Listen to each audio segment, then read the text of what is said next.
අයිබෝවන් ඔන්න අපිත් එක්ක එකතු වෙන්නේ විද්‍යා පාඩම සාමාන්‍ය පෙළ මෙවර සාමාන්‍ය පෙළ විභාග යන දරුවන් වෙනුවෙන් කරන සමාජ සත්කාර සේවාව වෙනුවෙන් සාමාන්‍ය පෙළ විද්‍යා කොටසේ තුන්වන පාඩම ගැන නැත්නම් තුන්වන දවසත් එක තමයි එකතු වෙන්නේ 10 වසරේ විද්‍යාර්ථීන් ඝර්ෂණ කියන පාඩමත් එක එකතු වෙන්නේ. හරි දරුවෝ. අද දවසේ මේ තියෙන ටියුට් එකට නැත්නම් මේ තියෙන කොටසට අදාළ මම උගලන්ට ටියුට් එකක් ලබා දුන්නේ නැහැ. එද කිව්වොත් මේකේ මම තීර කොටස් දෙක පැහැදිලි කරලා ඊට අදාළ ගණන් කිහිපයක් මම මේකේ සාකච්ඡා කරනවා. එහෙනම් ඔයාලට අපිත් එක්ක සම්බන්ධ වෙන්න පුළුවන්. තියෙන පල්ලෙහා subscribe button එකක් තියෙනවා. ඒක ක්ලික් කරන්න. ඊට පස්සේ මම පල්ලෙහා දාලා තියෙන link එකක්. ඒකේ ඔයාලන්ට WhatsApp group එකට හා අපේ Telegram group එකට සම්බන්ධ වෙන්න පුළුවන්. එහෙනම් මම පාඩම පටන් ගන්නම්. අපි අද කතා කරන්නේ ඝර්ෂණය කියන පාඩම. හරි. හරිද? ඔන්න ඝර්ෂණය කියන පාඩම තමයි අද දවසේ කතා කරන්නේ. හරි.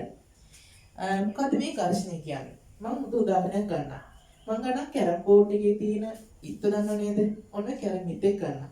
කැරම් මිටෙක් අරගෙන ඔයගොල්ලෝ කියන ඉතන තියෙන ඩෙස් එක නැත්තම් ගෙදර තියෙන මේසයක උඩ ওই කැරම් මිට තියෙනවා. හරිද? මේ කියන්නේ මේසයක් උඩ තියෙනවා. මේසයක් උඩ තමයි තියන්නේ. මේසයක් උඩ මේසයක් උඩ මේ කැරම් මිට තියෙනවා. තියලා ඒ කැරම් මිටට යම්කිසි පහරක් එල්ල කරනවා. හරි. යම්කිසි පහරක් එල්ල කරනවා. ගියන් පස්සේ මොකද වෙන්නේ? ඔයාලට පේනවා මේ කැරම් මිට්ටා ටිකක් දුර ගිහිල්ලා නවතිනවා. හරිද? ටිකක් දුර ගිහිල්ලා නවතිනවා. ඊට පස්සේ මම කරන්නේ දරුවෝ මේ කැරම් මිට්ට අරගෙන මම මෙයා තියනවා කැරම් බෝඩ් එකක් මත. නැත්තම් මම කියන සුමට මේසයක් මත. සුමට මේසයක් නැත්නම් අපිට කියන්න පුළුවන් කැරම් බෝඩ් එකක් කියලා කියනවා නේ. කැරම් බෝඩ් එක මත තියලා මේ ඉත්තම ගන්න. තියලා අරහා සමාන වේගයකින් නැත්නම් අරහා සමාන පහරක් මම මේ කැරම් ඉත්තට යොමු කරනවා. එහෙනම් ඔයගොල්ලන්ට පැහැදිලිව දැක ගන්න පුළුවන් නේද දරුවෝ මේ කැරම් ඉත්තා කලින් ගියාට වඩා විශාල දුරක් ගමන් කරනවා. නේද වැදිලා නේද? ඉතින් කැරම් බෝඩ් එක වැදිලා ආපස්සෙ එනවා. මෙහෙම කලින් ගිය දුරට වඩා සෑහෙන විශාල දුරක් මේ කැරම් මිත්ත ගමන් කරනවා. හරිද? ගමන් කළ අවසානයේ නිශ්චල වෙනවා. පැහැදිලිද? එහෙනම් මෙතනත් කියලා නැවතුණා, මෙතනත් කියලා නැවතුණා. හැබැයි මෙයා ගිහිල්ලා නැවතිච්ච දුරට වඩා මේ අවස්ථාවේ ගිහිල්ලා නැවතිච්ච දුර ගොඩක් වැඩි. මේ අවස්ථාවේ ගිහිල්ලා නැවතිච්ච දුරට වඩා මේ අවස්ථාවේ ගිහිල්ලා දුර ගොඩක් වැඩි. ඇයි? එහෙනම් ඔයාලා දන්නවා. එහෙනම් මෙයා නවතිනවා කියලා කියන්නේ මොකද්ද? එයාගේ චලිතයට ප්‍රතිවිරුද්ධව මොකක් වෙලාද? ප්‍රතිරෝධී බලයක් ඇති වෙලා නේද? එයාගේ චලිතයට විරුද්ධව ප්‍රතිරෝධී බලයක් ඇති වෙලා තියෙනවා. එහෙනම් මේ ඇතිවෙච්ච ප්‍රතිරෝධී බලයට වඩා මෙතන ඇතිවෙච්ච ප්‍රතිරෝධී බලය ටිකක් අඩුයි නේ. ඇයි ඒ? අපි ලබා දෙන බලයට වඩා මේ ප්‍රතිරෝධී බලය වැඩි වෙනකොට වෙන්නේ. මෙයා ගිහිලා අවසානයේ නිශ්චල වෙනවා. හැබැයි අපි ලබා දෙන බලයට වඩා මේ ලැබෙන ප්‍රතිරෝධී බලය අඩු නම් මෙයා ගිහිලා අර මෙයාට සාපේක්ෂව විශාල දුරක් ගමන් කළා මෙයා නිශ්චල වෙනවා. එහෙනම් දරුවෝ අපි කියනවා යම්කිසි වස්තුවක් චලිත වෙනවා නම් අනේ චලිතයට ප්‍රතිවිරුද්ධව ලැබෙන බලය ඝර්ෂණ බලය කියලා කියනවා. පැහැදිලිද? යම්කිසි වස්තුවක් චලිත වෙනවා නම් චලිතයට ප්‍රතිවිරුද්ධව ලැබෙන බලය ඝර්ෂණ බලය කියලා කියනවා. හරිද? තව උදාහරණයක් ගන්නවා. දැන් එහෙනම් ඝර්ෂණ බලයක් කියලා මොකද්ද? යම්කිසි වස්තුවක් චලිත වෙනවා නම් අන්නේ චලිතයට ප්‍රතිවිරුද්ධව ක්‍රියා කරන බලයක් තමයි ඝර්ෂණ බලය කියලා කියන්නේ. හරිද? ඊට පස්සේ මම මේක කතා කරනකොට දැන් මම කිව්වා චලිතයට ප්‍රතිවිරුද්ධව ක්‍රියා කරන බලයක් ගැන කතා කරා. ඕක තමයි ඝර්ෂණ බලය. එහෙනම් කරුවත් තාලිය තියන්න මේක ගොඩක් වැදගත්. හරි රතු පාටින් ලියුවක් කමන්නේ. මේක රතු පාටින් ලියන්න. අනිවාර්යෙන්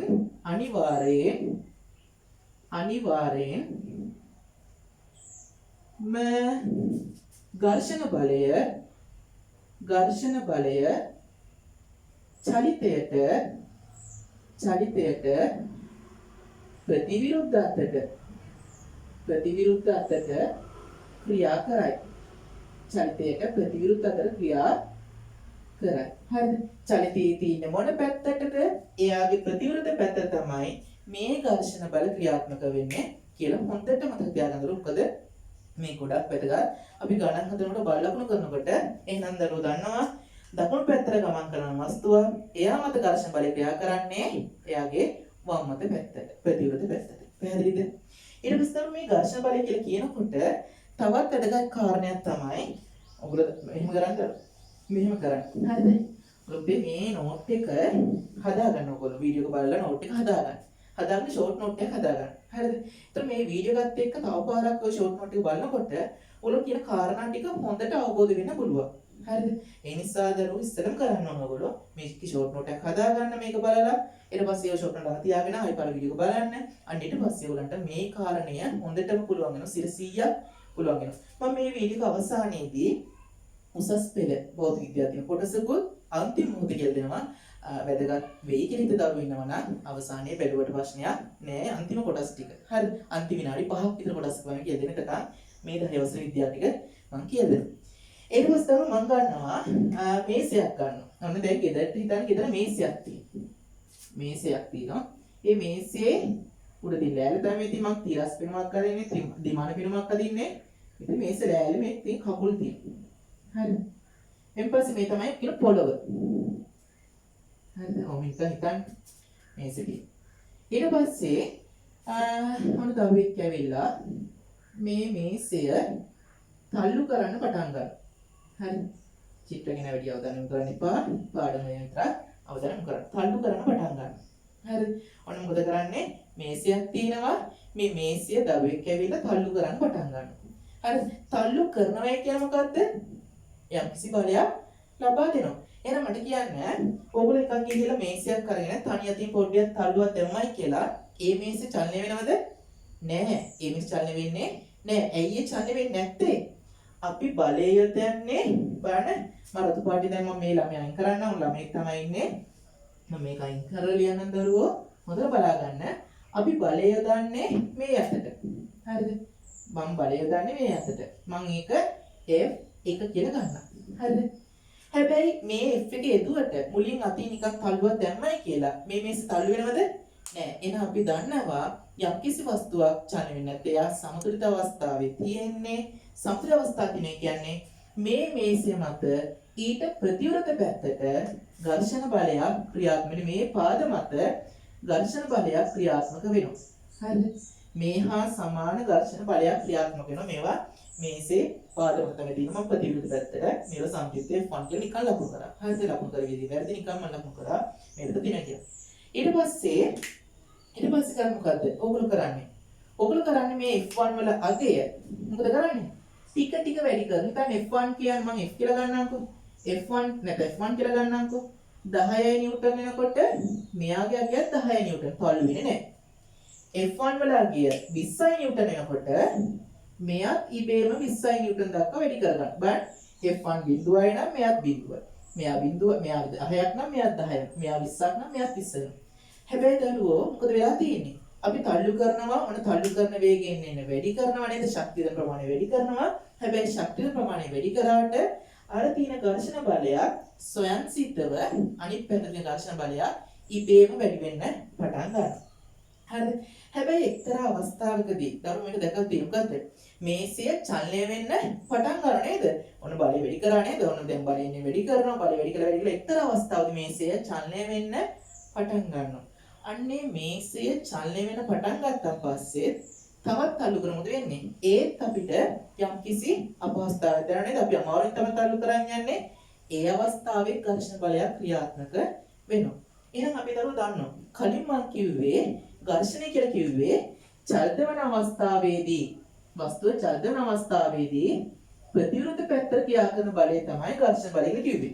එහෙනම් දැන් අපේ දරුවෝ දන්නවා චලිත වන අවස්ථාව විතරක් නෙමෙයි චලිත වෙන්නේ නැති අවස්ථාවේදී යම්කිසි බලයක් යෙදෙනවා නම් ඝර්ෂණ බලයක් ක්‍රියා කරන අවස්ථාවක් එනවා. හරිද? එහෙනම් මම මේක වැඩි කරගෙන යනවා. මම හිතන්න මම මේ බලය 40ක් කරනවා මෙයාත් 40ක් වෙනවා. ඔන්න 40 තමයි මෙයාට දාලා දෙන්න පුළුවන් උපරිම ඝර්ෂණ බලයක් තියෙනවා.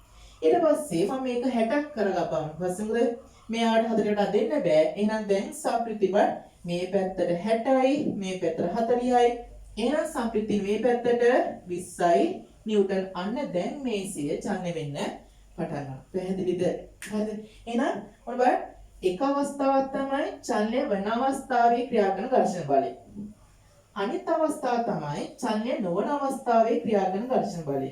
පැහැදිලිද?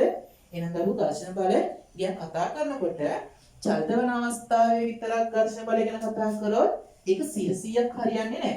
එහෙනම් චලිත වන අවස්ථාවට අමතරව චලිත නොවන අවස්ථාවේ ඝර්ෂණ බලය ගැන කතා කරන්නම වෙනවා. හරිද? එහෙනම් ලියන්න අර්ථ දැක්වීම. ඝර්ෂණ බලයේ අර්ථ දැක්වීම. අර්ථ දැක්වීම. අර්ථ දැක්වීම. දැන් නෝට් එක හදාගන්න ඉක්මනට. හරිද? නෝට් එක හදාගන්න. අර්ථ දැක්වීම. මොකක්ද අර්ථ දැක්වීම කියන්නේ? දැන් මම කියන්නේ ඝර්ෂණ බලය චලනය වන අවස්ථාවේදී හෝ අනිත් අවස්ථාව මොකද්ද? චලිත වීමට උත්සාහ දරන අවස්ථාවේ. පැහැදිලිද? එකක් තමයි චලනය වන අවස්ථාව. නැත්නම් මම ලියන්න මුලින් තියෙන්නේ චලිත වීමට උත්සාහ දරන අවස්ථාවේදී.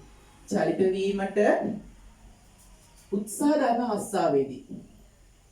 උත්සාහ දරන අවස්ථාවේදී. දෙවෙනි අවස්ථාව තමයි චලිත වන විට.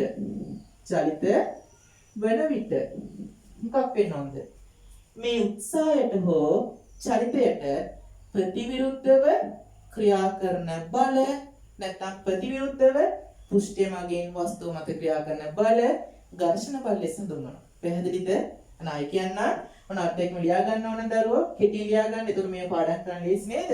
යම් කිසි වස්තුවක් චලිත වීමට උත්සාහ දරන විට හෝ වස්තුව චලිත වන විට අය කියන්න යම් කිසි වස්තුවක් චලිත වීමට උත්සාහ දරන විට හෝ චලිත වන විට රතු පාට පැහැන් ලියන්න දරුවෝ. මෙන්න මෙතනින් දාන්න රතු පාට පැහැන් ලියන්න.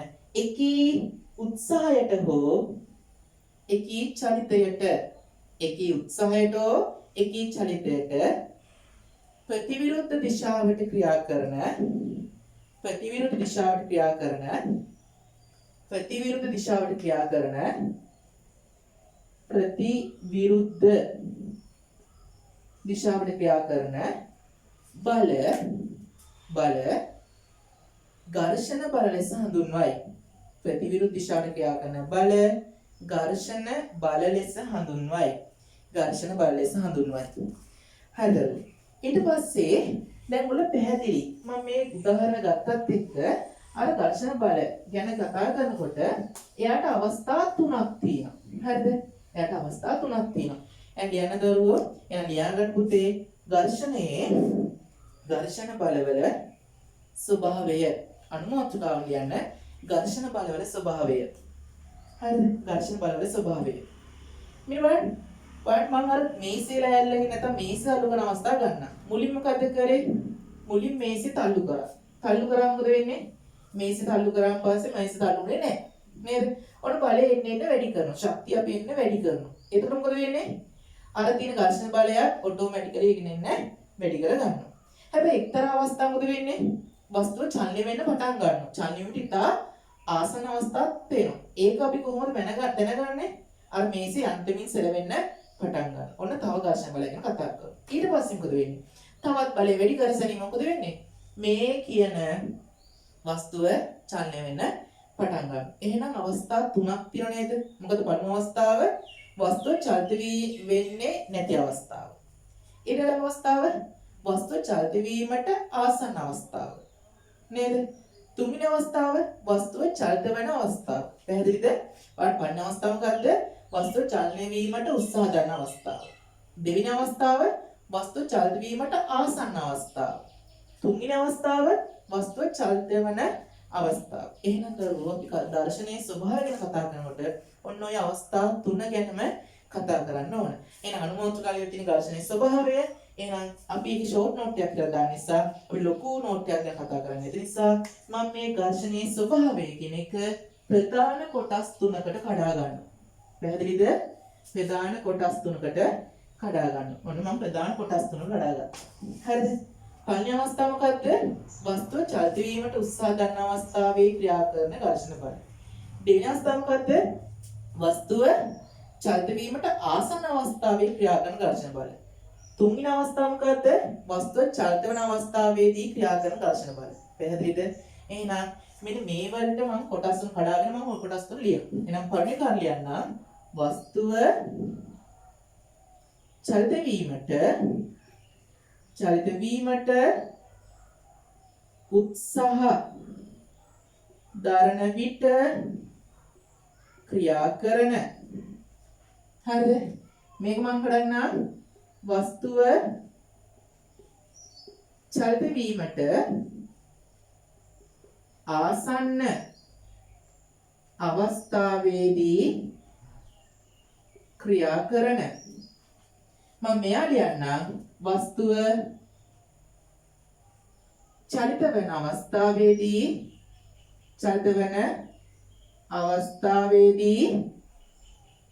ක්‍රියා කරන පැහැදිලිද?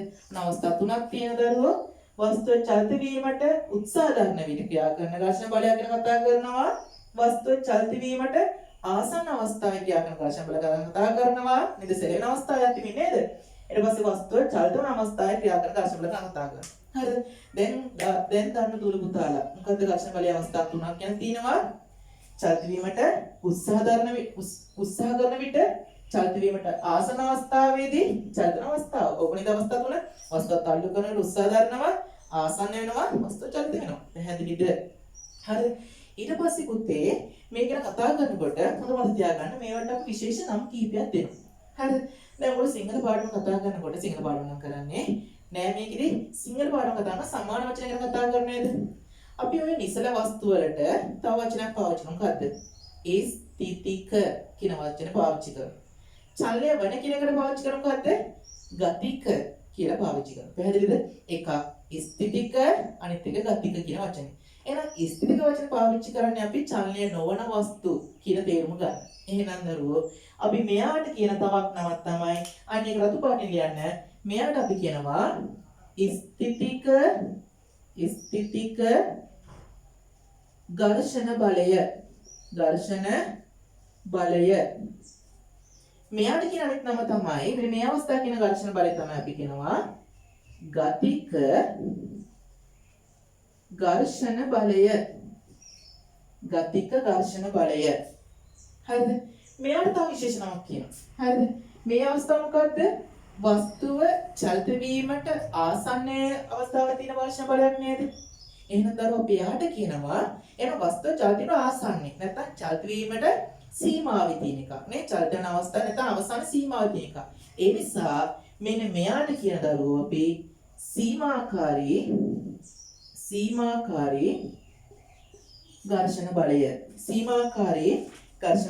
සීමාකාරී ඝර්ෂණ බලය. පැහැදිලිද?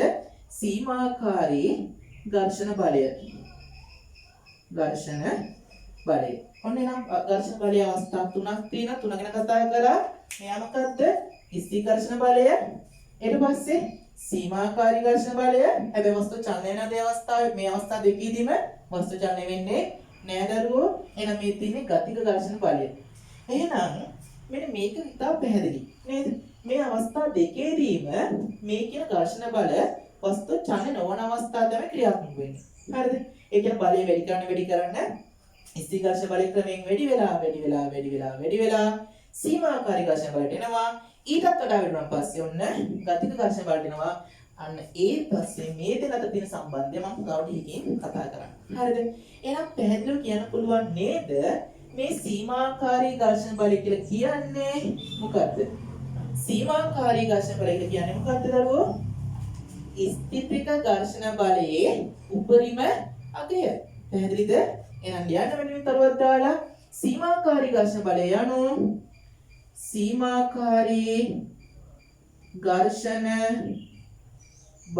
යනු ස්ථිතික ඝර්ෂණ බලයේ උපරිම අගයයි. උපරිම අගය එන්නේ වැඩි වෙනවනේ. උපරිම අගය. සීමාකාරී ඝර්ෂණ බලය කියලා කියන්නේ දරුවෝ ස්ථිර ඝර්ෂණ බලයේ උපරිම අගය. පැහැදිලිද? ඔන්න එහෙනම් ඝර්ෂණයේ ස්වභාවය මම ගැන කතා කරා නේද? එහෙනම් ඉක්මනට මේක chart එක ගහගන්න. මොකද මේක වීඩියෝ එකක් විදිහට නිසා ඔයාලට වෙලාව දෙන්නේ නැහැ. ඔයාලා වීඩියෝ එක නවත්තලා මේක ලියා ගන්න පුළුවන්. හරි. අනිත් වැදගත් කාරණා දරුවෝ මේ කියන පණිවිඩයේ ඔයාලා ලංකාව පුරාම දැනුවත් කරන්න. මොකද දැන් අපිත් එක්ක ලංකාව පුරාම නුවරඑළිය දිස්ත්‍රික්කයේ, රත්නපුර දිස්ත්‍රික්කයේ, ඊපස්සේ කොළඹ දිස්ත්‍රික්කයේ, ගාල්ල දිස්ත්‍රික්කයේ, ඊපස්සේ මාතර, හම්බන්තොට ඔය කියන හැම ලංකාවේ හැම දිස්ත්‍රික්කයක් පුරාම අපිත් එක්ක දරුවෝ හිටලා තියෙනවා. එහෙනම් ඔයාලා දැනුවත් කරන්න පල්ලෙහා තියෙන ලින්ක් එකෙන් අපිත් එක්ක සම්බන්ධ වෙලා මේ අතට දාලා ටියුට් ටික සම්පූර්ණයෙන් නොමිලේ ලබා ගන්න පුළුවන්. හරි. ඊට පස්සේ මම කතා කරන්නේ මේක ඊළඟ කොටස ගැන කතා කරනවා. හරිද? ඔන්න පොඩි පරීක්ෂණයක් ගැන කියන්න තියෙනවා. මම කියන්නේ මේ සීමාකාරී ඝර්ෂණ බලයයි ගති ඝර්ෂණ බලයට පොඩි දෙයක් වෙනයි කියලා නේද? අන්න ඒ ගැන කතා කරන්න දැන්. හරිද? ඔන්න පරීක්ෂණයක් ගැන කියනවා. මේක පෙළපොතේ පරීක්ෂණයක්. මම මේක පොඩ්ඩක් ඔයාලට තේරෙන භාෂාවෙන් ඔයාලා දන්න විදියට ඔයාලට හිතා ගන්න පුළුවන් විදියට නැත්නම් පාඩම් කරන්න ලේසි විදියට මම මේක කියලා දෙන්න හදන්නේ. හරි. පරීක්ෂණයක් තියෙනවා. හරි. ඔන්න ලියාගත්තක් කමන්නේ. පරීක්ෂණය කියලා පරීක්ෂණේ ලියාගත්තක් කමන්නේ. පරීක්ෂණයක් තියෙනවා. හරිද? මේ මේක කරමු. අපි ගන්නවා ඝන කාම හැටි මොකක් හරි ඝනක හැටි හරි වස්තුවක් ගන්න. වස්තුවක් අරගෙන ඒ වස්තුව තියෙනවා මේස ලෑල්ලක් උඩ තියෙනවා. හරිද? මේස ලෑල්ලක් උඩ තියෙනවා. ඊට පස්සේ යාට සම්බන්ධ කරනවා නිව්ටන් තුලාවක් සම්බන්ධ කරනවා. නිව්ටන් තුලාවක් සම්බන්ධ කරනවා. නේද? නිව්ටන් තුලාවක් සම්බන්ධ කරනවා. අපි මෙයාට කියන නිව්ටන් තුලාව කියලා කියනවා. මෙයාගේ පාඨාංකය 20 වෙනවා. ඔන්න පාඨාංක අපිට මැනගන්න පුළුවන්. හරි නිව්ටන් තුලාව සම්බන්ධ කරනවා. හරිද? මොකද්ද මේ දරුවෝ? මේක නම් කරගන්න නිව්ටන් තුලාව. නිව්ටන් තුලාව මේක නම් කරන්න වස්තුව මේක සුමට නැති පුෂ්ඨයක් වෙන්න ඕන. එහෙනම් මේක රළු පුෂ්ඨයක්. රළු පුෂ්ඨයක් වෙන්න ඕන. හරිද? සාමාන්‍ය රළු පුෂ්ඨයක් වෙන්න ඕන. නැත්නම් මේ පරීක්ෂණය අපිට කරන්න බෑ. සුමට පුෂ්ඨයක් වුණොත් ඝර්ෂණ බලයක් නැති වෙනවා. හරිද? ඔතන තමයි අපේ පරීක්ෂණය ඇතුළේ. හරි. මුලින්ම මම කරන්නේ අර කිව්වා වගේම මේ ලොකු ස්කන්ධය මෙතන තියලා මේ නිව්ටන් තුලාවෙන් මේක අදින පටන් ගන්නවා. හරිද? අදින පටන් ගන්න මොකද වෙන්නේ? ඔන්න අදින් නැත්තම් බලයක් දාන්න නැත්තම් මෙයාගේ පාඨාංකයක් පේනවද? අපි තුන් පාඨාංකය වෙන්නේ මෙතන කියලා බිඳුව තියෙන්නේ. මම රතු පාට ලකුණු නම් මෙතන කියලා බිඳුව තියෙන්නේ. පාඨාංකයක් පේනවද? නැහැ. මෙයා මෙහෙට අදින්න පටන් ගන්නවා. ඊට පස්සේ මම කරන්නේ මේ තුලා මෙහෙට අදින්න පටන් ගන්නවා. මම ඒක P කියලා ගන්නවා. P බලය ක්‍රමක්‍රමයෙන් වැඩි කරනකොට ඔයගොල්ලන්ට පැහැදිලිව පේනවා මේ තියෙන පාඨාංකය ක්‍රමක්‍රමයෙන් වැඩි වෙනවා. හරිද? හැබැයි වැඩි උනායි කියලා මේ වස්තුව චලනය වෙනවද? එහෙම වෙන්නේ නැහැ. මෙයා ක්‍රමක්‍රමයෙන් වැඩි උනායි කියලා P බලය ක්‍රමක්‍රමයෙන් වැඩි උනායි කියලා ඒ දෙන අගය අපිට මේකෙන් හොයාගන්න පුළුවන් නේද? එයා වැඩි උනායි කියලා මේ කියන වස්තුව චලනය වෙන්නේ නැහැ පුතේ. නේද? ඔයාලට පැහැදිලිව බලා ගන්න පුළුවන්. ඉස්කෝලේ පරීක්ෂණ කරා නම් දැන් මට තියෙන්න පුළුවන්. මෙයා චලනය වෙන්නේ නැහැ. ඇයි ඒ? බලන්න අපි බලය යොදන්නේ මේ දිශාවට. වස්තුව මත බලය යොදන්නේ මේ දිශාවට. එහෙනම් වස්තුව මත බලය යොදන්නේ මේ දිශාවට නම් වස්තුව චලනය වෙන්න උත්සාහ කරන පැත්තටද? දකුණු පැත්තට. එහෙනම් අපි දරුවෝ දන්නවා ඝර්ෂණ බලය මොකද තියෙන්නේ? චලිත වන දිශාවට ප්‍රතිවිරුද්ධ අතට හෝ චලිත වෙන්න උත්සාහ කරන දිශාවට ප්‍රතිවිරුද්ධ අතට. එහෙනම් මෙයා මත ක්‍රියා කරන ඝර්ෂණ බලය තියෙන්නේ මෙන්න මේ අතට. මෙයා මත ක්‍රියා කරන ඝර්ෂණ බලය තියෙන්නේ මේ අතට. දැන් මට කියන්න පුතේ මෙයා චලනය වෙන්නේ නැහැ කියන්නේ මොකද්ද? හිතමු අපි මේ ලබා දෙන බලය නිව්ටන් 10ක් කියලා. එහෙනම් මේ ලබා දෙන මෙතන ලැබෙන බලයත් නිව්ටන් 10යි. එහෙනම් ඝර්ෂණ බලය නිව්ටන් 10ක් වෙනවා. ඊට පස්සේ මම කරන්නේ මේකවත් තව ටිකක් වැඩි කරනවා. 20ක් දක්වා වැඩි කරනවා. ඒ කියන්නේ පුතේ මෙතන ආගිය 20යි නිව්ටන් දක්වා වැඩි කරනවා. එයා චලනය වෙන්නේ නැහැ කියන්නේ තාමත් මෙතන ආගියත් 20යි නිව්ටන් දක්වා වැඩි වීමක් වෙනවා. පැහැදිලිද? ඊට පස්සේ මම කරන්නේ මේක 25ක් දක්වා වැඩි කරනවා. හිතන්න මම මේක 25ක් දක්වා වැඩි කරා. හරිද? ඔන්න ඒ අවස්ථාවේදී වස්තුව චලනය වෙන්නේ නැහැ. හැබැයි චලනය වෙන්න ඉතාමත් ආසන්න අවස්ථාව වෙන්නේ. තේරුම් ගන්න. ඒ අවස්ථාවේ වස්තුව චලනය වෙන්නේ නැහැ. හැබැයි වස්තුව චලනය වීමට ඉතා ආසන්න අවස්ථාව. එහෙනම් මට කියන්න පුතේ වස්තුව චලනය වීමට ආසන්න අවස්ථාවේ කියන්නේ මොන අවස්ථාවද? සීමාකාරී ඝර්ෂණ බලය ක්‍රියා කරන අවස්ථාවේ. එහෙනම් මෙයා හෙලවෙන්න පටන් ගන්නවා. වස්තුව සෙලවෙන්න පටන් ගන්නවා. අපි පේන අපිට බලා ගන්න පුළුවන්. මෙයා යත්තා සෙලවෙන්න පටන් ගන්නවා. පැහැදිලිද? හරි. ඊට පස්සේ තවත් බලය වැඩි කරසනින් මොකද වෙන්නේ? වැඩි කරසනින් මෙයා චලන පටන් ගන්නවා. ඔන්න ඊට පස්සේ මේ බලය ටිකක් අඩු වෙන්න පටන් ගන්නවා. පැහැදිලිද? මේක 25යි කියන්නේ සීමාකාරීක නම් මෙයා චලනය වෙන පටන් ගත්ත සැනින්ම මේ 25 කියන බලයට වඩා මේ ගන්න ඕනේ බලය ඊට වඩා ටිකක් අඩු වෙනවා. ඒක 24.0 ගාණක් වෙන්නත් පුළුවන්. 25ට වඩා අනිවාර්යෙන් අඩු වගයක් වෙන්න ඕනේ. මේ අගය අනිවාර්යෙන් මම p dash ල ගන්නම් 25ට වඩා අනිවාර්යෙන් අඩු වෙන්න ඕනේ. තේරුණාද? එහෙනම් දරුවෝ මොකක්ද මේ කියන කතාව? මේ ඝර්ෂණ බලය එන්නේ වැඩි කරන් යනකොට ස්ථිර ඝර්ෂණ බලය උපරිමගයක් එනවා.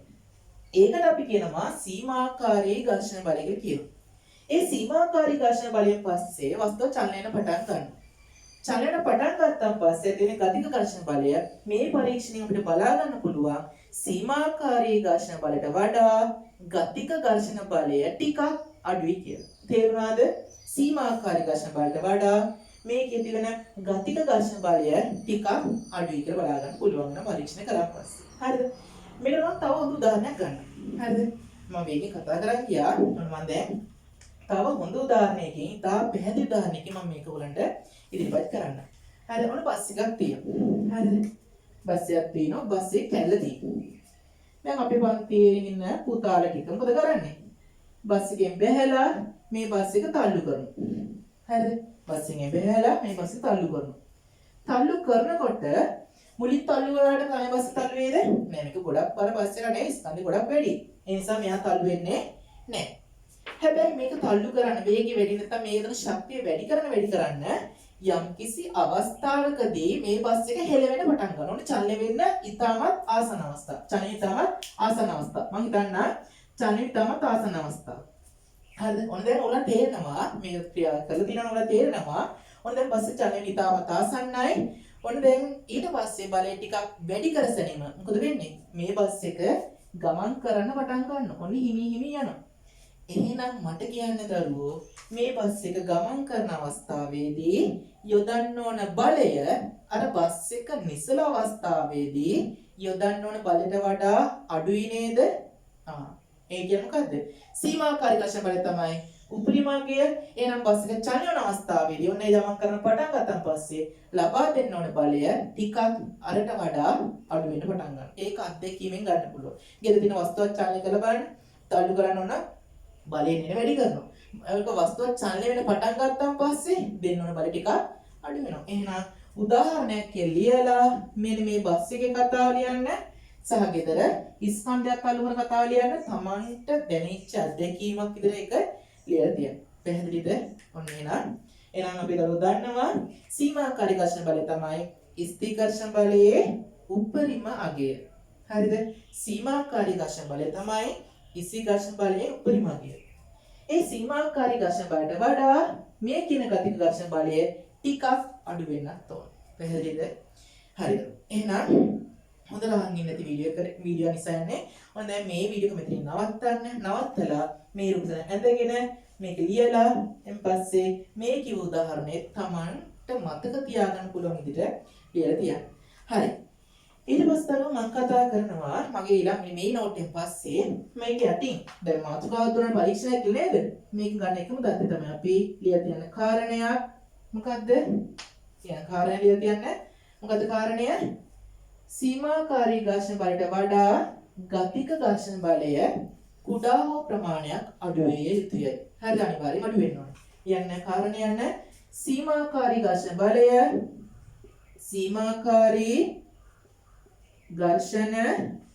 බලය අනිවාර්යෙන් විශාල වෙන්න ඕන ගතික ඝර්ෂණ බලයට වඩා. ගතික ඝර්ෂණ බලයට වඩා. ඒක ඔයගලන්ට අත්දැකීමෙන්ම ලබා ගන්න පුළුවන් කියලා තියෙන වස්තුවක් ඡන්නය කරලා. හරිද? සීමාකාරී ඝර්ෂණ බලය විශාල වෙන්න ඕන ගතික ඝර්ෂණ බලයට වඩා. හරිද? ඔන්න ඔය කාරණේ ගැන තමයි අපි මේ කොටසදී කතා කරන්නේ. හරි. ඊට පස්සේ මම කතා කරනවා සීමාකාරී ඝර්ෂණ බලය. නැත්නම් මේ කිව්ව ඝර්ෂණය සඳහා බලපාන සාධක ගැන මම පොඩ්ඩක් කතා කරනවා. හරිද? ඝර්ෂණය ගැන බලපාන සාධක ගැන මම පොඩ්ඩක් කතා කරනවා ඊළඟ අනුමාත්‍රිකාවේ. හරි. දැන් දරුවෝ ඉක්මනට මේ ටික ලියා ගන්න, ෂෝට් නෝට් එකක් ගහන්න. ෂෝට් නෝට් එක ගහලා වෙන්න ඕන ක්‍රියාවලිය ඔයගොල්ලෝ ගෲප් එකේ දාලා ඇති. අන්න ඒ ක්‍රියාවලිය හරියටම වෙන්න. මොකද මාත් එක්ක වැඩ කරන්න. වැඩ කළොත් ඔයාලා අනිවාර්යෙන් A9 සීමාවට නැත්නම් ඔයාලා තියෙන හීනය විද්‍යා විෂය කියන විෂය ධාරාව අමාරුයි කියලා හිතන්නේ විෂය ධාරාව ලේසි කරන වැඩක් තමයි මේ යන්නේ. නිසා මේ වීඩියෝ එක ඔයාලා යාළුවෝ ෂෙයා කරලා තියන්න. මේක සමාජ සත්කාර කරන මොකද අපිත් එක ලොකු පිරිසක් මේක එකතු වෙලා තියෙනවා නේද? ටියුට් එක හදන්න, වීඩියෝ හදන්න, ඊපස්සේ මේවා ක්‍රමානුකූලව කරන්න. ඔක්කොම අපිත් එක ලොකු පිරිසක් එකතු වෙලා තියෙනවා. අපිත් එක කැම්පස් කීය එකට කැම්පස් කීය සෙට් එකක් එකතු වෙලා තියෙනවා. ඒ නිසා ඔයාලන්ට පුළුවන් මේක දිගටම පවත්වා යන්න. හරිද? ඊට පස්සේ අපි කතා කරන්න තියෙනවා මේ සීමාකාරී ඝර්ෂණ බලය කෙරෙහි බලපාන සාධක. හරිද? සීමාකාරී ඝර්ෂණ බලය කෙරෙහි බලපාන සාධක ගැන කතා කරන්නක් තියෙනවා. හරි. මේක රසවත් පාඩමක්. හරිද? මේකත් අර කිව්වා වගේ පරීක්ෂණ ආධාරයට තමයි යන්නේ. හැබැයි මේකේ නෝට් එකේ ලොකු නෝට් එකක් මම දැක්කා චුමතේ දීලා තියෙනවා. ඒ නෝට් එක නැතුව මම හිතා කෙටියෙන් ෂෝට් නෝට් එකක් ඕනට දෙන්න තමයි සූදානම් වෙන්නේ. හරි. ඊළඟ මාතෘකාව ඊළඟ මාතෘකාව සීමාකාරී ඝර්ෂණ බලය කෙරෙහි බලපාන සාධක ගැන සොයා බලමු. හරිද? සීමාකාරී ඝර්ෂණ බලය කෙරෙහි මොකද සීමාකාරී ඝර්ෂණ බලය කියන්නේ? චලනය වීමට ඉතා ආසන්න අවස්ථාවේ ක්‍රියා කරන ඝර්ෂණ බලය. සීමාකාරී ඝර්ෂණ බලය කෙරෙහි බලපාන සාධක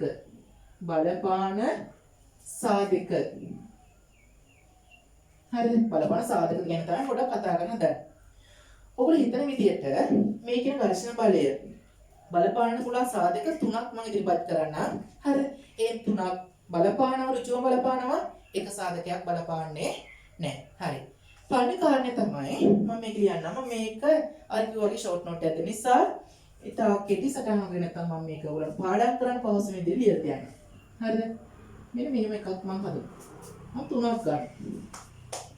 ඒකේ පළවෙනි කාරණේ තමයි මම ගන්නවා පුෂ්ඨවල ස්වභාවය. පුෂ්ඨවල ස්වභාවය. පළවෙනි කාරණේ පුෂ්ඨ ස්වභාවය. දෙවෙනි කාරණේ සම ඉදිරිපත් කරන්නේ අභිලම්බ ප්‍රතික්‍රියා බලය. අභිලම්බ ප්‍රතික්‍රියා බලය. තුන්වෙනි කාරණේ සම ඉදිරිපත් කරන දරුවෝ තුන්වෙනි කාරණේ මම කියන්නේ අර පුෂ්ඨවල ස්පර්ශන වර්ගඵලය. ඔන්න නිකන් සැක තියෙන පුළා නේව නේද? ඒක තමයි මේ දුරු කරන්න ගන්න. ස්පර්ශවන වර්ගඵල. ස්පර්ශවන වර්ගඵලයේ ප්‍රමාණය මත රඳාපවතින දෙක තමයි මේ බලන්න හදන්නේ. හරි. එහෙනම් අපි මෙන්න මේවා ගැන පොඩි අවධානයක් යොමු හදන්නේ. ඉක්මනට මේ chart එක හදගන්න. මේක යටින් විස්තරයක් අපි ලියන්න ඕනේ. ඒ විස්තරේ ඉතා පැහැදිලිව ලියා ගන්නත් ඕනද. හරිද? එහෙනම් මේ යට ගොඩක් තියෙන්න ඕන. ඉස්සෙල් වීඩියෝ බලන්න මේ කොටස බලලා තේරුම් ගන්න ලියන්න පටන් ගන්න. මේක වීඩියෝ බලන ගමන් ලියන්න එපා මේ කොටස නම්. මොකද ඔයාලට ගොඩක් ඊට ප්‍රමාණයක් ඔයගලන්ට යා. මෙන්න මේ පුෂ්ඨ ස්වභාවය ගැන කියනකොට හරිද? මම ඉස්සෙල්ලා කියන්න වෙන කාරණේ කියන්න. පුෂ්ඨ ස්වභාවය මේ කියන සීමාකාරී ඝර්ෂණ බලයට අනිවාර්යෙන් බලපානවා. හරිද? මම ඒක පැහැදිලි කියන්නම් ඉස්සෙල්ලාම. අභිලම්බ ප්‍රතික්‍රියා බලය කියන එක මේ සීමාකාරී ඝර්ෂණ බලයට අනිවාර්යෙන් බලපානවා. හැබැයි ස්පර්ශවන වර්ගඵලවල විශාලත්වය මත මේ කියන සීමාකාරී ඝර්ෂණ බලය බලපාන්නේ නැහැ. පැහැදිලිද? එහෙනම් රතු පාටින් හරි දාලා තියෙන බලපාන සාධක, රතු පාටින් වැරද්දක් දාලා තියෙන බල නොපාන සාධකයක්. පැහැදිලිද? එහෙනම් සීමාකාරී ඝර්ෂණ බලය කියන බලපාන සාධක මොනවද? අනිවාර්ය පුෂ්ඨ ස්වභාවය බලපාන. දෙවෙනි කාරණා මොකද්ද? අභිලම්බ ප්‍රතික්‍රියා බලය අනිවාර්යයෙන්ම බලපානවා. හරිද? හැබැයි ස්පර්ශන වර්ගඵලය ගත්තොත් වර්ගඵලයේ ප්‍රමාණය මත මේක බලපාන්නේ නැහැ. තේරුණාද දරුවෝ? හරි. එහෙනම් හොඳින් අහගන්න. දැන් මම මේකට අදාළ ක්‍රියාකාරකම් තුනක් මෙතනම මම කියලා දෙනවා. ඔයගොල්ලෝ මේ යටින් ලියා ගන්න. උත්තර පාඩම් කරනකොට ඉතා කෙටි ෂෝට් නෝට් එකක් තියෙන්නේ. අවසානයේ මේ වීඩියෝ බලන්න ආයි පාරක්. එන් පස්සේ මේක හොඳින් තේරුම් ගත්තාන් පස්සේ ඊළඟ කොටසට අදාළ වීඩියෝ එක මම දානවා. හරිද? එකතු වෙලා ඉන්න අපිත් එක්ක නැවත මතක් කරන්නේ මේක සමාජ සත්කාරයක්. ඔයාලට ඕන කෙනෙක්ට මේ වීඩියෝ බලලා වැඩි හදාගන්න පුළුවන්. හරි. ඊට පස්සේ බලන්න මෙන්න මේ පුෂ්ඨ ස්වභාවය ගැන කතා කරනකොට මම මේක ඉදිරිපත් කරන්න ගන්නවා. ඔයාලට උදාහරණයක් මම ගන්න බැරි කඩදාසි කීපයක් ගන්න. හරිද? බැරි කඩදාසි. වැලි කඩදාසි කීපයක් ගන්න. මේ වැලි කඩදාසි කීපයක් අරගෙන මේ සැලෑල්ලක මම මේව සම්බන්ධ කරනවා. හිතන්න මුලින් ගන්න ටිකක් අර ඝනකම රළු අඩු වැලි කඩදාසියක් ගන්න. මේක මම රළු අඩු වැලි කඩදාසියක් ගන්න. ඊට පස්සේ මම කරන්නේ ඒ ස්කන්ධයම මේ ස්කන්ධය මම කැපිටල් A කියලා ගන්නවා. කැපිටල් A ස්කන්ධයම තියෙනවා රළු වැඩි වැලි කඩදාසියක්ම තියෙනවා. හරිද? අවස්ථා දෙකක්. මේ පළමු අවස්ථාව පුතේ මේ දෙවන අවස්ථාව. හරිද? ඊට පස්සේ කරන්න පුතේ මෙතනට අර කලින් කරා වගේ නිව්ටන් තරාදියක් අරගෙන මෙතන සම්බන්ධ කරනවා. හරිද? සම්බන්ධ කරලා ඊට පළමු අවස්ථාව සම්බන්ධ කරලා මම මෙයාට යොදන බලය ටික ටික වැඩි කරනවා. එහෙනම් අපේ පුතාලා ගන්නවා මේ බලය වැඩි කරන්න මොකද වෙන්නේ? මේ බලය වැඩි කරන්න ඝර්ෂණ බලය ඉබේම වැඩි වෙනවා. එහෙනම් එක්තරා අවස්ථාවකදී වස්තුව චලනය වීමට ආසන්න වෙනවා. එහෙනම් වස්තුව චලනය වීමට ආසන්න අවස්ථාව හඳුනගන්නේ කොහොමද?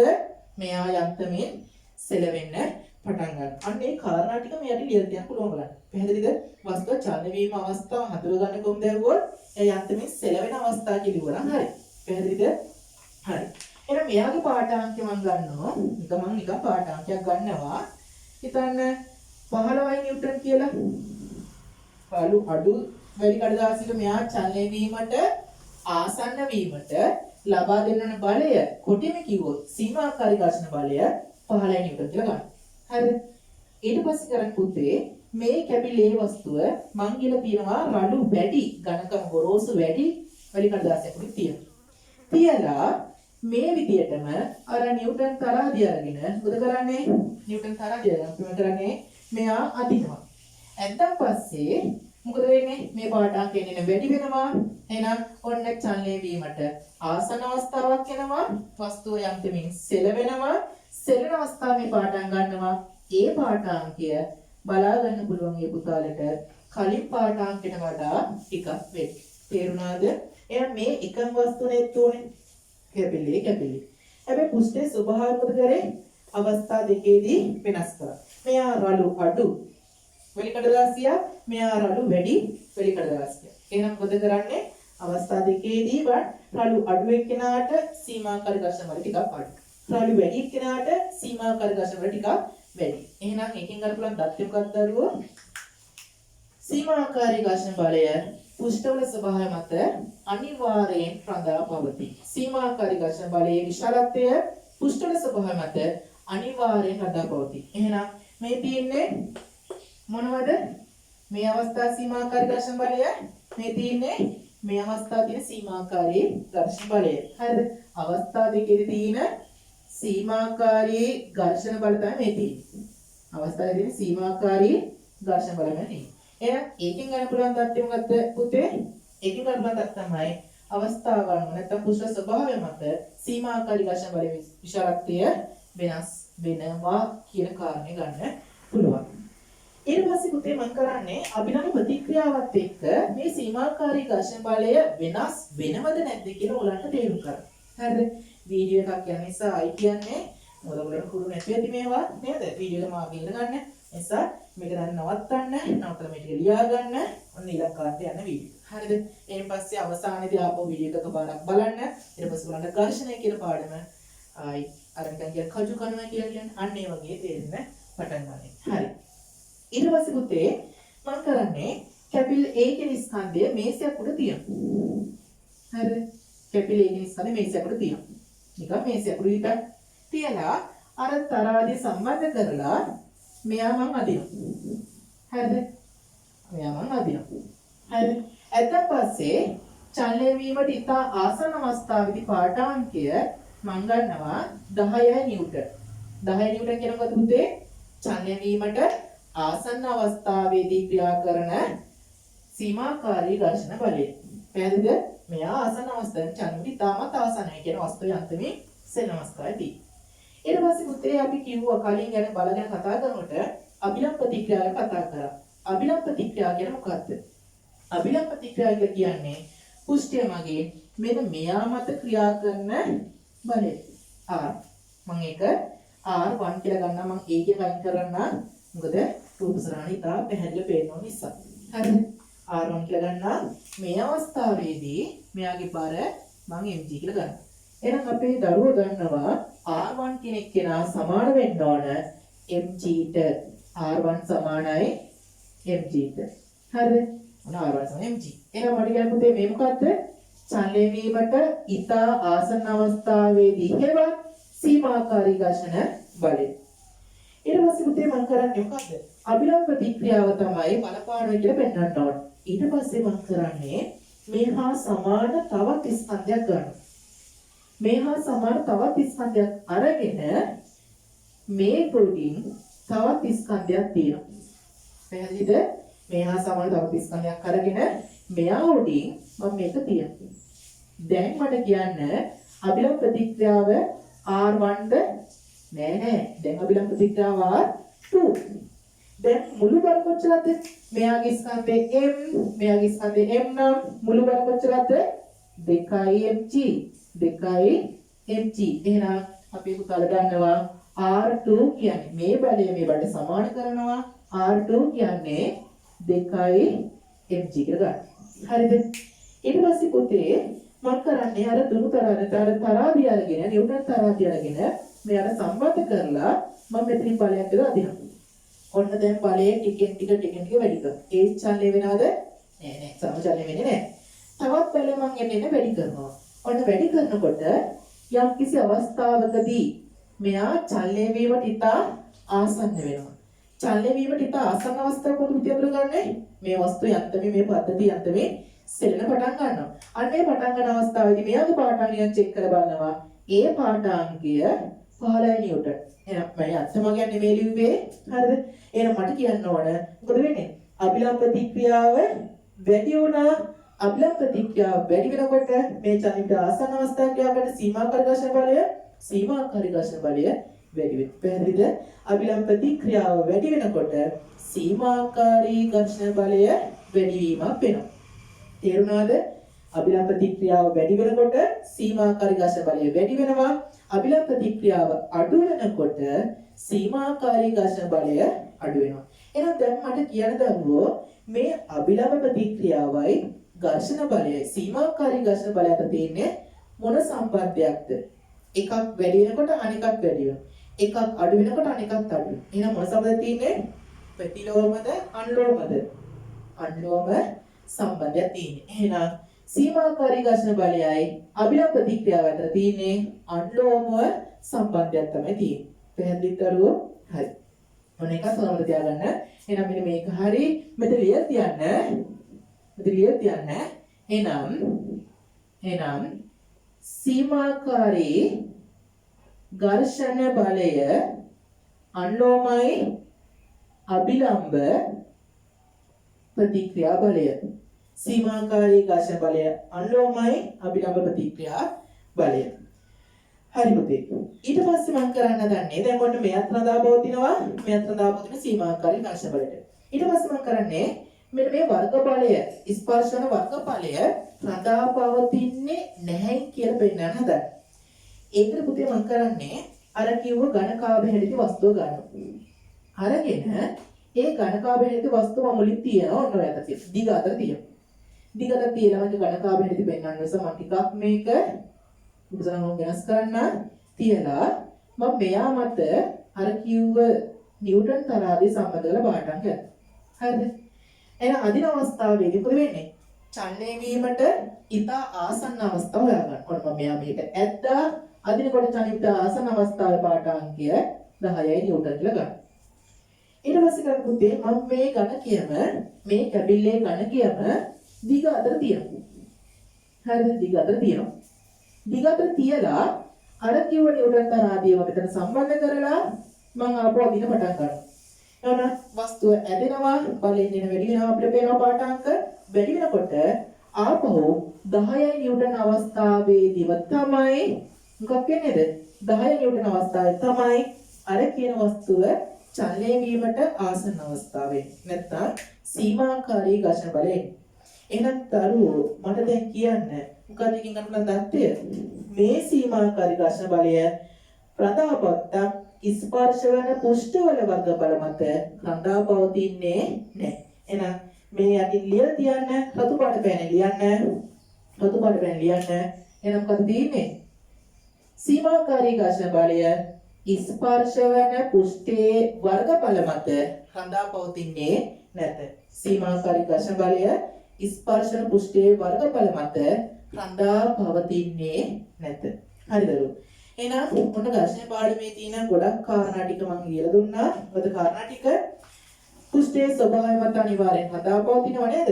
සුමට නම් අඩුයි, රළු නම් වැඩි, අභිලම්බ ප්‍රතික්‍රියා බලය මත රඳා පවතිනවා. අභිලම්බ ප්‍රතික්‍රියා බලය වැඩි නම් සීමාකාරී ඝර්ෂණ බලය වැඩි වෙනවා. අභිලම්බ ප්‍රතික්‍රියා බලය අඩු වෙනවා. සීමාකාරී ඝර්ෂණ බලය අඩු වෙනවා. එහෙනම් මේ දෙන්න අතර තියෙන අන්වෝම සම්බන්ධය මේ දෙන්න අතර තියෙන අන්වෝම සම්බන්ධය. එහෙනම් මෙතන කොහෙත්ම කිව්වද රඳාපවතින්නේ වර්ගඵලය මොකක් වුණත් කමන්නේ. එයා අනිවාර්යයෙන් රඳාපවතින්නේ නැති කාරණේ මත තියාගන්න. ස්පර්ශන වර්ගඵලය රඳාපවතින්නේ නෑමයි. හරිද? පුෂ්ඨ ස්වභාවය නියතනම් වෙන්න ඕනේ. මේ පුෂ්ඨ ස්වභාවය හැමතැනම එක වෙන්නත් ඕන. නේද? නෑමයි. හරි. ඊට පස්සේ මම කිව්වා මොනෝ chart එක දැන් අස්සන්ට ටර්ම් ෂෝට් නෝට් එකේ හදා ගන්න ඕන. හරිද? මොකද මේක වැඩ කරවන පන්තියක් කරනවා. අනිවාර්යෙන්ම ඔයගොල්ලෝ වැඩ කරන පන්තියක් කරනවා. මම මේකේ අදාළ විස්තර ටික ඔක්කොම ගෲප් එකේ දාලා තිනවා. අන්නේ ක්‍රියාපිළිවෙලට මේ දේ කරන්න ඕන. මොකද දැන් ඉතින් පස්සේ මම අමාරු පාඩම් කොටස් නිසා පාඩම් කොටස සම්පූර්ණ ඔයගලන්ට නොමිලේම ඉගෙනීම් කටයුතු කරනවා. ඊට අමතරව ප්‍රශ්නත් මේකේ සාකච්ඡා කරනවා. හරිද? ඔන්න ඔය විදිහට තමයි අපි මේ දියාවලිය දිගටම සම්බන්ධ. එහෙනම් සම්බන්ධ වෙන්න පුළුවන් අපේ ලින්ක් එකක් දාන්න පල්ලෙහා. ඒකෙන් කැමති එක සම්බන්ධ වෙන්න වඩා සුදුසු ටෙලිග්‍රෑම් ගෲප් එක සම්බන්ධ වෙනවා. ඉතින් දරුවෙට ටෙලිග්‍රෑම් කියන ඇප් එක නැත්තම් එයාට පුළුවන් WhatsApp කියන ගෲප් එකේ සම්බන්ධ වෙන්න.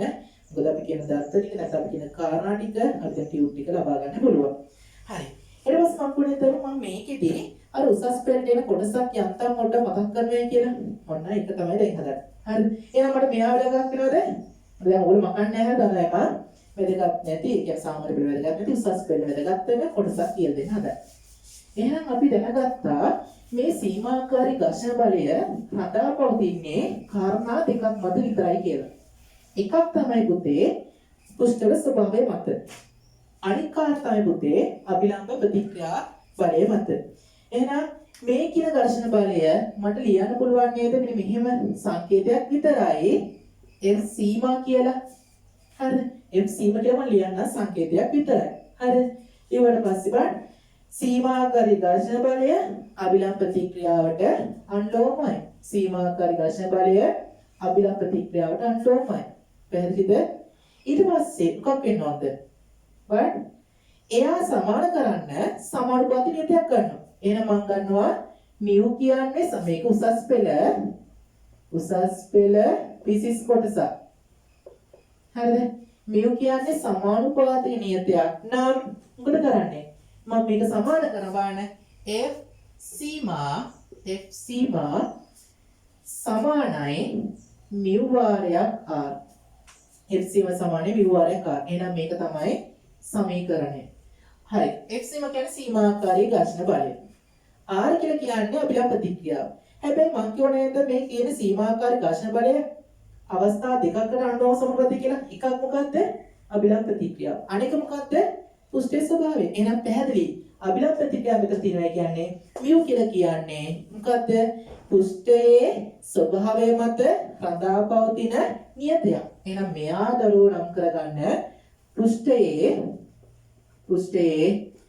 ස්වභාවය මත රඳා පවතින නියතයකි. පෘෂ්ඨයේ ස්වභාවය මත රඳා පවතින නියතයකි. ඒක නියතයක්. පෘෂ්ඨයේ ස්වභාවය මත රඳා පවතින නියතයක් වෙනවා. හරිද? එහෙනම් ඔන්න කාරණා ටිකත් එක්ක අපි සමීකරණයක් හදා ගන්නත් පුළුවන්. ඔතනින් පස්සේ ගණන් හදන්න තමයි තියෙන්නේ. එතකොට ඒ ලෙවල් පන්තියේදී උසස් පෙළ පන්තියේදී ඔයගොල්ලෝ විද්‍යා විෂය දාලා තෝරගත්තොත්, ගණිත විෂය දාලා තෝරගත්තොත් අනිවාර්යෙන් මේ භෞතික විද්‍යාවේ විෂය දාලා කරන්න වෙනවා. එහෙම කරොත් තමයි බයෝකන්ඩාමින් ගත්තොත් මෙඩිසින් යන්න පුළුවන්. හරිද? ඒ නිසා මේ සමයේ පොඩ මත තියාගන්න. මත තියාගත්තා කියන කිසි බාඩුවක් වෙන්නේ නැහැ. පොඩ්ඩක් මතක ගන්න. ඒක උසස් පෙළ තියෙන සමයේ නේ තුන එක අතෑරලා දාන්න පුළුවන්. හරි. ඊට පස්සේ තව කාරණයක් තියෙනවා. මෙන්න මෙහෙම ගියොත් ඕනනම් අහන්න පුළුවන් නේද? මොකද්ද? අර වස්තුව මත ක්‍රියා කරන ඝර්ෂණ බලයක් වන අවස්ථා තුනක් තියෙනවා කියලා. ස්ථිර ඝර්ෂණ බල, ඒක ත්‍රිමාගේ සීමාකාරී ඝර්ෂණ බලය, එන් පස්සේ ගති ඝර්ෂණ බලය. ඊට පස්සේ මම කිව්වා නේද? පැහැදිලි කරා නේද? අර ස්ථිර ඝර්ෂණ බලය මොකක් වෙනවද? අපි උතර බලයත් එක්ක එන්න වැඩි වෙනවා. හරිද? ඒක අපි උතර බලය කියන බාහිර බලයත් එක්ක එන්න වැඩි වෙනවා. එහෙනම් දරුවනේ මේකත් ඕන මත තියාගන්න. මම මේක xy කණ්ඩායමක් කරගෙන x අක්ෂය දාන බාහිර බලය. බාහිර බලය කියන මොකද්ද? අර අපි අතින් ලබා දුන්න බලය. රූපසන හැන්දෝල් මෙන්න මේක ගන්න. මෙන්න මෙයා අතින් ඇඳ බලය තමයි බාහිර බලය. ඊට පස්සේ ඝර්ෂණ බලය. මම මෙතන යන ඝර්ෂණ බලය. ගත්තොත් මොකද වෙන්නේ? ඝර්ෂණ බලය තියෙන්නේ බලය ලබා දෙන පැත්තට විරුද්ධව. මම F කියලා ගන්නවා. මට කියන්න පුතේ P වලගේ බිඳුවක් නම් ඒ කියන්නේ ඔයා තල්ලු කරන්නේ නැත්තම් ඝර්ෂණ බලය ක්‍රියාත්මක වෙනවද? නැහැ. එහෙනම් බාහිර බලයේ බිඳුවක් නම් P වලගේ බිඳුවයි. ඊට පස්සේ මම කරේ මොකද්ද? බාහිර බලයේ විශාලත්වය ක්‍රමයෙන් වැඩි කරා. එයා වැඩි කරගෙන තමයි මෙයා 10ක් වුණා මෙයා 10යි. මෙයා 20ක් වෙනකොට මෙයා 20යි. බාහිර බලයේ ක්‍රමයෙන් වැඩි කරන්න මේ කියන ඝර්ෂණ බලයක් ක්‍රමයෙන් වැඩි වුණා. වැඩි වෙලා මේ කියන ස්ථිර ඝර්ෂණ බලයට උපරිමයක් ආවා. ඒකට අපි මොකද කිව්වේ පුතේ? සීමාකාරී ඝර්ෂණ බලය කිව්වා. ඊට පස්සේ මොකද කිව්වේ? මම කො ගති ඝර්ෂණ බලය ඔප්පු කරබෙන්නවා නේද? ගානක මම කො පරීක්ෂා කරලා බලන්න පුළුවන් කියලා නේද? ගති ඝර්ෂණ බලය අර කිව්ව සීමාකාරී ඝර්ෂණ බලයට ටිකක් අඩු වෙනවා. මොකද බලන්න ගති ඝර්ෂණ බලය සීමාකාරී ටිකක් අඩු වුණා. එයා නියතව තීන පටන් ගත්තා. පැහැදිලිද? එහෙනම් පුතේ මේ තියෙන්නේ ගතික ඝර්ෂණ බලය. මේ තියෙන්නේ ස්ථිතික ඝර්ෂණ බලය. මේ තියෙන්නේ සීමාකාරී ඝර්ෂණ බලය. සීමාකාරී ඝර්ෂණ බලය. හරිද? මේ තියෙන්නේ සීමාකාරී ඝර්ෂණ බලය. ස්ථිර ඝර්ෂණ බලය, ගති ඝර්ෂණ බලය, සීමාකාරී ඝර්ෂණ බලය. හරි පුතේ. ඔය කාරණයක් තියෙනවා නම් මේ කාරණයක් අපි උසස් පෙළ කතා කරන කොටස ඔයාලා වැදගත් වෙයි හිතනවා නම් මේ කොටසත් ඔයාලා නෝට් එකට ඇතුළත් කර තියාගන්න. මොකද මම දන්නවා අපි ඔය දවස්වල ආසයි එරෙල් පන්ති කරන්නේ අයියලා කරුණාද ඉගෙන ගන්න කියන කාරණා ටික යන්තම් හරි ඉගෙන ගන්න. හරි. හරිද? ඊට පස්සේ මම යනවා අපේ අවසාන මාතෘකාව. තව විනාඩි 5ක් හෝ 10ක් අතරින් වීඩියෝ එක අවසන් වෙනවා. ඊට පස්සේ මම යනවා අපේ අන්තිම මාතෘකාව දෙක ඝර්ෂණයේ භාවිත ගැන කතා කරන්න. හරිද? ඝර්ෂණයේ තියෙන භාවිත. හරි. නැත්නම් ලියන මාතෘකාව ඝර්ෂණේ තියෙන නැත්නම් ප්‍රයෝජන මොකද අපිට තියෙන ප්‍රයෝජන? ඝර්ෂිත ප්‍රයෝජන. නැත්නම් ඝර්ෂණේ අවාසි සහ ප්‍රයෝජන, වාසි සහ අවාසි. ඝර්ෂණේ එක අවාසියක් තමයි මොකද්ද? යම් කිසි වස්තුවක ස්පර්ශ නැහැ කියන ගැට නැහැ කියන මොකද්ද? ඔය අත්වල තියෙන අභ්‍යන්තරීය වස්තු ස්පර්ශ නැහැ කියන ගැටනේ ඝර්ෂණය නිසා ඒක ගැටෙනවා. ඒකිනෙක උඩින් ඇතිරිලා යනවා. ඒ නිසා මොකද වෙන්නේ? ඒ නිසා එයා රත් වෙනව නේද? එන්ජින රත් වෙනවා. රත් වෙලා මොකද වෙන්නේ? මේ එන්ජින් එකේ කොටස් ගෙවි යන පුළුවන්. එකක් අවාසියක්. අනිත් අවාසිය ඒ නිසා තාප ශක්තිය ඔය බලන්න එන්ජින රත් වෙනවා කියන මොකද්ද? අලුව පස්සේ එයා හොඳට රත් වෙලා තියෙනවා. ඒ කියන්නේ තාප ශක්තිය ලෙස ශක්තිය කොටසක් හානි වෙන්න පුළුවන්. ඊට පස්සේ මම කියන එක තමයි මේ ඝර්ෂණ බලය අඩු කරගන්න මොනවද පාවිච්චි කරන්නේ? ඝර්ෂණ බලය අඩු කරගන්න. වාසිකන කිව්වා ඊපස්සේ ඝර්ෂණ බල අඩු කරගන්න මොනවද පාවිච්චි කරන්නේ? ඝර්ෂණ බල අඩු කරගන්න උත්තේ අපි දාන්න පුළුවන්. බන් තෙල් වගේ නැත්නම් මිනරල් වගේ ඒවා පාවිච්චි කරන්න පුළුවන්. නැත්නම් මේ ස්පර්ශ නැත්නම් එන්ජින් වල ඒ කියන්නේ ස්පර්ශ ස්ථානට බෝල බෙයාරින් වගේ දාන්න පුළුවන්. අන්න ඒ වලින් ඝර්ෂණ බලය අඩු කරන්න පුළුවන්. තෙල් ලීසි තෙල් జాතියක් දාන්න පුළුවන් නේද? නැත්නම් බෝල බෙයාරින් වගේ ඒවා දාන්න පුළුවන්. නැත්නම් තනි කාර්කද මේ පුෂ්ඨ සුමට කරන්න පුළුවන්. මේ පුෂ්ඨ හොඳින් සුමට කරලා හොඳින් මැදලා සුමට කරන්න පුළුවන්. එහෙනම් ඝර්ෂණ බලය අඩු කරගන්න අපිට කරන්න පුළුවන් ප්‍රධාන ක්‍රම තුනක් තියෙනවා. එක තමයි පුෂ්ඨ සුමට කරනවා. සුමට කරනවා. හොඳින් මැදලා ඔබ දමනවා. සුමට කිරීම. දෙවෙනි කාරණාව පුතේ තෙල් වගේ ලීසි ද්‍රව්‍යයක් දානවා. තුන්වෙනි කාරණය බෝල බෙයාරි නැත්නම් අර තීන බෝල දැන් වෛශීලව දිනනවා නම් අභ්‍යන්තරීය මොකද්ද? කුඩා වෛශීල බෝල තියෙනවා නේද? අන්න ඒ වගේ බෝල බෙයාරි දාන්න පුළුවන්. යකඩ බෝල, කුඩා යකඩ බෝල කුඩා යකඩ බෝල දාන්න පුළුවන්. එහෙනම් ඔන්න ඔය වගේ ඒවා කරන් පස්සේ අපේ ඝර්ෂණ බලය අඩු කරගන්න පුළුවන්. හරි. ඊට පස්සේ ඝර්ෂණ බලයේ තියෙන අවසාන මාතෘකාව ඝර්ෂණ බලයේ තියෙන මෙතන ඝර්ෂණ බලයේ තියෙන ප්‍රයෝජන මොනවද? අපෙන් ගන්න පුළුවන් ඊළඟ කාරණේ තමයි මේ කියන ඝර්ෂණ බලයේ තියෙන ප්‍රයෝජන. ඇත්තට ඝර්ෂණ බලයක් ඕනේද? ඔව් අනිවාර්යෙන්ම ඕන. හිතන්න ඔයගොල්ලෝ පොළවේ ඇවිදින්නේ ඔන්න ඔය කියන ඝර්ෂණ බලය නිසා. දැන් හිතන්න මෙහෙම උදාහරණයක් මම ගන්නම්. ඔයගොල්ලෝ හිතන ගෙදර ඔයගොල්ලෝ ඇවිදින පොළවේ ඉතින් සිමෙන්ති පොළවක් වෙන්න පුළුවන් නැත්නම් ටයිල් පොළවක් වෙන්න පුළුවන්. ඔය පොළවේ නිකන් වීලිච්ච පොළවක් තියෙනවා. ඊට පස්සේ ඔයගොල්ලෝ මේකට පොල් තෙල් වැටිච්ච පොළකුත් තියෙනවා. මේ දෙන්නේ පොල් තෙල් වැටුණානේ. පොල් තෙල් වැටිච්ච පොළවක්. මේ තියෙන්නේ වීලි පොළවක්. මම කොහේ ඝර්ෂණ බල අඩු කරලා තෙල් දාන්න පුළුවන් කියලා නේද? එහෙනම් දැන් මට කියන්න පුතේ ඕල් මේකේ නම් ඉතා පහසු නේද යන්න පුළුවන්. හැබැයි මේ පොල් තෙල් වැටිච්ච එකේ ඇවිදගෙන යන්න පුළුවන්ද? බෑ මොකද වෙන්නේ? දිස්සලා වැටෙනවා. එහෙනම් උගලන්ට ඇවිදින්න අනිවාර්යෙන් මේ ඝර්ෂණ බලය කියන ක්‍රියාවලිය අනිවාර්යෙන් තියෙන්න ඕන දෙයක්. පැහැදිලිද? එහෙනම් මේ ක්‍රියාව දිලබන් බීලි පොළ නම් ටිකක් සාමාන්‍ය වෙන්න පුළුවන්. හැබැයි පොල් තෙල් යා පොළවක අපිට දෙන්න බෑ. එහෙනම් ඝර්ෂණ බලය ඇවිදීම සඳහා අනිවාර්ය අවශ්‍යතාවය. අනිත් කාරණා තමයි දැකලා තියෙන නේද රෝදවල කට්ට කපනවා. මේ රෝද ගත්තොත් ටයර් එකේ කට්ට කපලා තියෙනවා. ඇයි ඒ? කට්ට කපන්න යා තියෙන ඝර්ෂණ බලය වැඩි කරන්න. නේද? ඝර්ෂණ බලය වැඩි කරන්න තමයි කට්ට රෝදවල කට්ට කපලා තියෙන්නේ. අනිත් තමයි ඔබ දැකලා තියෙන වාහනයක් වැලි සහිත බිමක යනවා නම් මඩ සහිත බිමක යනවා නම් ඒ වාහනේ රෝද එකතන කැරකෙනවා. ඇයි කැරකෙන්නේ? ඒ ලබා දෙන ඝර්ෂණ බලය අඩු නිසා යන අවස්ථාවේ අපිට ගල් කෑලි ඇතුළට දාලා නේද? අර හැත්තන ගල් කෑලි දාලා ඒකෙන් වාහනේ උඩ ගන්න පුළුවන්. එහෙනම් ඔන්න ඕව තමයි ඝර්ෂණ බලයේ තියෙන ප්‍රයෝජන. වෙන ওই කාරණා ටික ඉගෙන ගත්තන් පස්සේ ඝර්ෂණ කියන මුළු පාඩමම අපේ දරුවෝ ටික, අපේ පුතාලා ටික, අපේ දුවලා ටික ඉගෙන ගන්න. එහෙනම් දුවේ පුතේ එකතු වෙන්න අපේ ඊළඟ වීඩියෝ එකත් එක්ක පල්ලා දාලා තියෙන ලින්ක් එක ගෙන් දෙකක් දාලා තියෙනවා. WhatsApp ලින්ක් එකක් සහ Telegram ලින්ක් එකක්. දරුවෝ Telegram ලින්ක් එකට සම්බන්ධ වෙන්න WhatsApp ලින්ක් එකේ සීමා සහිත ප්‍රමාණයක් පමණයි තියෙන්නේ. මේ වෙනකොට අපිත් එක්ක දැනට දරුවෝ 2000කට ආසන්න ප්‍රමාණයක් එකතු වෙලා තියෙනවා. මේ වැඩි පටන් ගන්න දැන් සතියකමාරකට ආසන්න කාලයක් වෙන්නේ. එහෙනම් යාළුවෝ දැනුවත් කරන්න, ෂෙයා කරන්න මේ වීඩියෝ එක ෂෙයා කරලා යාළුවෝ දැනුවත් කරන්න. මොකද ඒ ගන්න දැනුම මේගොල්ලෝ යාළුවෝ දෙයක් කියලා දෙන එකේ මෙතනන්නේ කරන කුසල් කර්මයේ ඕලන්ට යම් කිසි දෙයක් අනිවාර්ය භාගික දෙයක් ලැබෙනවා. හරි. එහෙනම් අද මම මේ පාඩම නවත්තන්න. මේ පාඩම නවත්තලා ඊළඟ පාඩමට සම්බන්ධ වෙන්න අනිවාර්යෙන් අපේ channel එක subscribe කරලා තියාගන්න.